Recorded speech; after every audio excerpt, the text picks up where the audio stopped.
వచ్చే ఏడాది తమిళనాడులో అసెంబ్లీ ఎన్నికలు జరగనున్నాయి. ఈ నేపథ్యంలో అధికారమే లక్ష్యంగా వ్యూహాలు రచిస్తున్నాయి అన్ని పార్టీలు. ముఖ్యంగా బీజేపీ ఈసారి ఎలాగైనా తమిళనాడులో పాగా వేయాలని చూస్తోంది. దీంతో ఏపీలో మాదిరి కూటమిగా ఏర్పడి అధికారంలో భాగస్వామిగా ఉండాలనే యోచనలో పావులు కదుపుతోంది. అందుకే తమతో కలిసొచ్చే పార్టీలను కలుపుకొని పొత్తులతో పోటీకి దిగబోతోంది. ఇప్పటికే అన్నాడీఎంకేతో డీల్ కుదుర్చుకుంది బీజేపీ. అక్కడ డీఎంకేని ఎలాగైనా గద్దె దించాలని చూస్తోంది. ఇదిలా ఉంటే డీఎంకే ఇండియా కూటమికి ఆక్సిజన్ అందిస్తోంది. అంతేకాదు సౌత్ ఇండియాలో బలంగా ఉంది. మరోవైపు రేపటి ఎన్నికల్లో గనుక డీఎంకే గెలిస్తే కాంగ్రెస్ కి ఇండియా కూటమికి అది కొండంత బలంగా జాతీయ స్థాయిలో మారుతుంది. 2029 ఎన్నికల్లో కూడా టఫ్ ఫైట్ కి ఆస్కారం ఉంటుంది. అందుకే ముందే డీఎంకేని ఓడించేందుకు బీజేపీ పథక రచన చేస్తోంది. దానికి అనుగుణంగా ఇప్పటి నుంచే పావులు చకచకా కదుపుతోంది. అన్నాడీఎంకేని తమ మిత్రుడిగా చేసుకున్న బీజేపీ గ్లామర్ పుష్కలంగా ఉన్న పవన్ కళ్యాణ్ ను తమిళనాడులో రంగంలోకి దింపుతోంది. ఈ నేపథ్యంలో తమిళనాడును గెలుచుకునేందుకు బీజేపీ ఆలోచనలు ఏంటి అన్న దానిపై కేంద్ర హోంమంత్రి బీజేపీ పెద్ద అయిన అమిత్ షా సూచనప్రాయంగా సంకేతాలు ఇచ్చారని అంటున్నారు. తమిళనాడులో అధికార డీఎంకేను ఓడించడానికి మరింత బలం కూడగట్టుకోవడానికి దళపతి తమిళ సూపర్ స్టార్ విజయ్ పార్టీ వైపు చూస్తోందని అంటున్నారు. తాజాగా ఓ ఛానల్కి ఇచ్చిన ఇంటర్వ్యూలో మాట్లాడిన అమిత్ షా తమిళనాడు పొలిటికల్ సినారియో గురించి వివరించారు.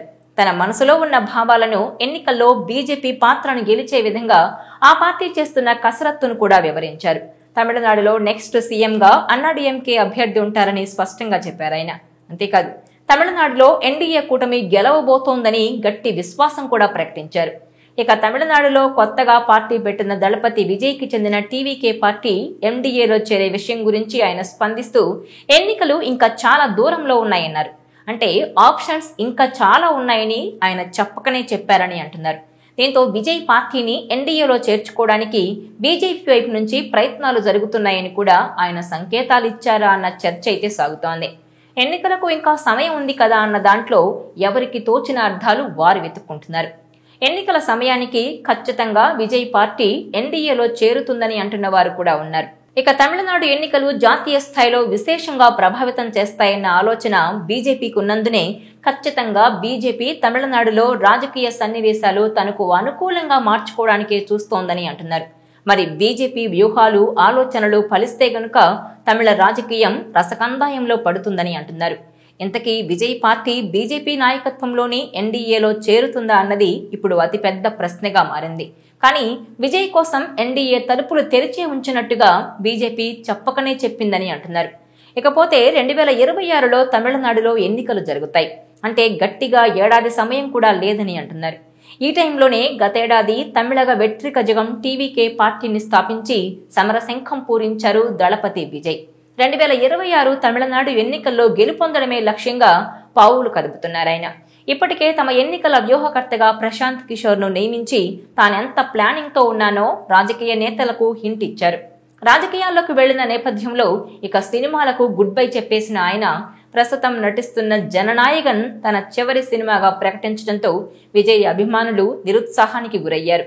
సినిమాను వేగంగా పూర్తి చేసిన ఆయన వచ్చే ఏడాది సంక్రాంతి కానుకగా జనవరి 9న జననాయగన్ను రిలీజ్ చేయనున్నారు. ఇక జననాయగన్ షూటింగ్ పూర్తి కావడంతో విజయ్ రాజకీయాల్లో పూర్తి స్థాయిలో తలమునకలయ్యే అవకాశాలు కనిపిస్తున్నాయి. అయితే ఇక ఆయన సినిమాలు చేయరనే బాధ అభిమానులను వేధిస్తోంది. ఇదే ప్రశ్నను జననాయగంలో నటించిన ప్రేమలు ఫేమ్ మమితా బైజ్ ఓ సందర్భంలో నేరుగా విజయ్ను అడిగారట. దానికి ఆయన సమాధానమిస్తూ ఈ విషయాన్ని తాను ఇప్పుడే చెప్పలేనని, తన భవిష్యత్ 2026 తమిళనాడు ఎన్నికలపై ఆధారపడి ఉంటుందని చెప్పినట్టు మమిత అన్నారు. షూటింగ్ చివరి రోజున చిత్ర యూనిట్ తో పాటు విజయ్ కూడా ఎమోషనల్ అయ్యారని, మాతో ఫోటోలు దిగలేకపోయారని మమితా బైజు తెలిపారు. ప్రస్తుతం మమితా బైజు వార్తలు తమిళ సినీ రాజకీయ వర్గాల్లో హాట్ టాపిక్ గా మారాయి. దీన్ని బట్టి 2026 ఎన్నికల్లో టీవీకే గనుక అధికారంలోకి రాకపోతే విజయ్ తన పార్టీని రద్దు చేస్తారా, ఏదైనా పార్టీలో విలీనం చేస్తారా అంటూ చర్చ ఇప్పటి నుంచే జరుగుతోంది. టీవీకే అభిమానులు మాత్రం ఎన్నికల్లో ఓడినా గెలిచినా దళపతి విజయ్ రాజకీయాల్లోనే కొనసాగుతారని, సినిమాల్లోకి వెళ్లరని అంటున్నారు. మరి దళపతి నిర్ణయం ఏంటనే దానికి కాలమే సమాధానం చెప్పాలి. ఇదిలా ఉంటే డీఎంకేను ఎలాగైనా గద్దె దించాలని టార్గెట్ గా పెట్టుకున్న అన్నాడీఎంకే ప్రతిపక్ష ఓట్లు చేలకుండా ఉండేందుకు టీవీకేతో పొత్తుల ప్రయత్నాలు మొదలెట్టిందన్న ప్రచారం కూడా జరుగుతోంది. ఇందులో భాగంగానే అసెంబ్లీ ఎన్నికల్లో విజయం సాధిస్తే విజయ్కు ఉప ముఖ్యమంత్రి పదవి ఆఫర్ చేసిందా అంటే అవునని అంటున్నాయి రాజకీయ వర్గాలు. ఈ నేపథ్యంలోనే విజయ్ నేతృత్వంలోని టీవీకేను తమ కూటమిలోకి చేర్చుకునేందుకు అన్నాడీఎంకే అధినేత ఈపీఎస్ తీవ్ర ప్రయత్నాలు సాగిస్తున్నారట.